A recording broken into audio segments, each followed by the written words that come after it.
The Ballad of Hull College, Hull. A tragedy in 50 acts. O, gather round, my darlings, and let me tell you the tale of Hull College.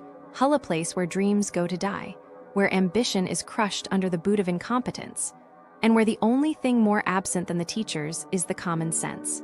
Let us begin with the great staff exodus of criminology, a saga so tragic it would make Shakespeare weep. Picture this: you, a bright-eyed student, eager to learn, only to discover that your professors have fled like rats from a sinking ship. Not one, not two, but 4 educators vanished. Poof, gone, and what does Hull College do? Do they scramble to replace them? Do they offer apologies, explanations, or even a measly, oops, our bad? No. They shrug, hand you a self-policed syllabus, which is just a fancy way of saying, figure it out yourself, peasant. And then have the audacity to act shocked when you magically transform into a legal scholar overnight. And oh, the exams, a circus of chaos, a festival of failure. Dates changed last minute, invigilators who know their left from their right, and if you dare miss one, congratulations. You've failed the entire course not because you didn't study, not because you weren't capable, but because Hull College couldn't organize a one-car parade, let alone an academic calendar. But wait, it gets worse. Let us speak of the interactive media catastrophe, where students were promised animation, game design, and instead received nothing. A teacher who couldn't animate a stick figure, who wouldn't check work until the literal last second, leaving students scrambling like headless chickens. And when they complained, "Oh, we'll hire someone new," they said. Extra lessons. They promised, lies, all lies. 2 years wasted, dreams shattered, and all they got was a pat on the head and a ULL need to be independent at university. As if neglect is the same as preparation. And let us not forget the reception of doom, where phones go to die. 45 minutes on hold. 45 minutes, only to be told, you're first in the queue. A queue that apparently consists of you and the void. And if you dare show up in person, rude staff, rolled eyes, and the kind of customer service that makes you wonder if they rate training for a career in professional misery. But the true horror, my loves, is the emotional toll. The tutors who tell you ULL never get anywhere in life. The careers advisors who sneer, he's not your mum. The favoritism, the belittling, the sheer, soul-crushing indifference. Students left to drown, their mental health in tatters, their futures treated like an afterthought. And yet, Hull College marches on, untouched, unbothered, a monument to failure, a beacon of incompetence. So tell me, dear reader, have you suffered too? Have you felt the sting of their neglect? Drop a comment, share your pain, and together, let us expose this farce for what it is. A scam, a sham, a waste of time, money, and hope. Justice for the students. Shame on Hull College, Hull. You know, I was looking into all these crimes near Hull College, Hull, and it's just like so sad, you know. Business near Hull College, Hull are like super shady, you know. They think they can just take advantage of tourists and locals alike.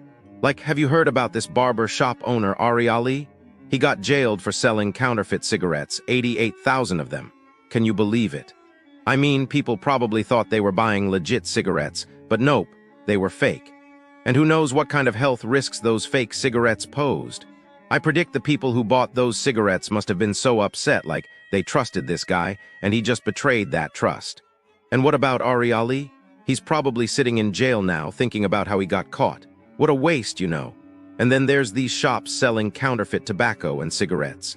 Like they found over 145,000 cigarettes and 283 kg of tobacco in one raid alone.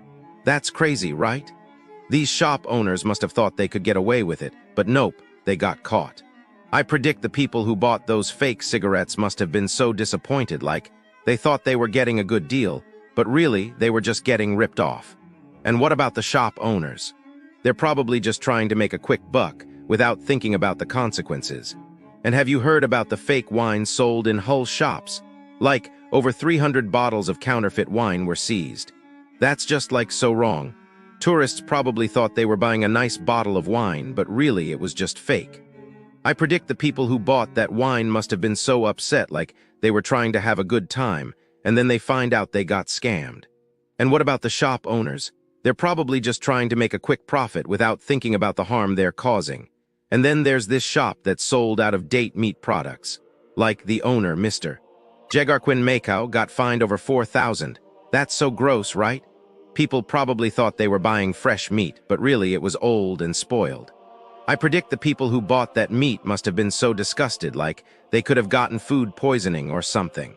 And what about Mr. Jegarquin Makau? He's probably just trying to cut corners and make a quick buck without thinking about the health risks. And oh man, there's more. They found dangerous and counterfeit toys being sold at Hull Fair and in shops. Like, these toys were a choking hazard, and they didn't even meet safety standards. That's just like so wrong. I predict the parents who bought those toys must have been so worried, like they just wanted to get a nice toy for their kid, and then they find out it's dangerous. And what about the shop owners? They're probably just trying to make a quick profit without thinking about the harm they're causing. And finally, there's these garages selling defective part-worn tires. Like, 97 of the tires they sold had some kind of defect. That's crazy, right? People probably thought they were buying a good deal, but really they were just putting themselves in danger. I predict the people who bought those tires must have been so scared, like they could have gotten into an accident or something. And what about the garage owners? They're probably just trying to make a quick buck without thinking about the consequences. You know, it's just like so sad, you know.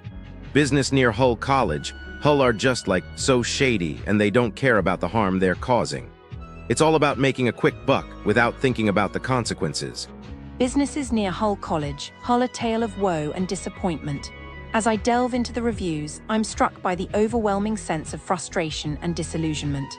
It's as if the entrepreneurial spirit has taken a leave of absence, leaving behind a trail of mediocrity and broken promises. Take, for instance, Prince's Quay, a shopping centre that's seen better days. Reviewers lament the lack of seating, making it a veritable obstacle course for the weary shopper. And don't even get me started on the parking a game of chance where the odds are stacked against you. It's a miracle anyone makes it out alive, with their sanity intact and their wallets still in possession of a decent amount of cash. But wait, there's more. The security guards at Prince's Quay seem to take great pleasure in making life difficult for patrons. Imagine being laughed at, pushed around, and generally treated like a pesky insect. It's a wonder anyone dares to darken their doors.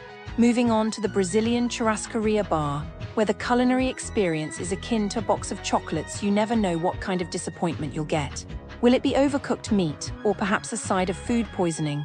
The thrill of the unknown is enough to keep even the most adventurous eaters at bay.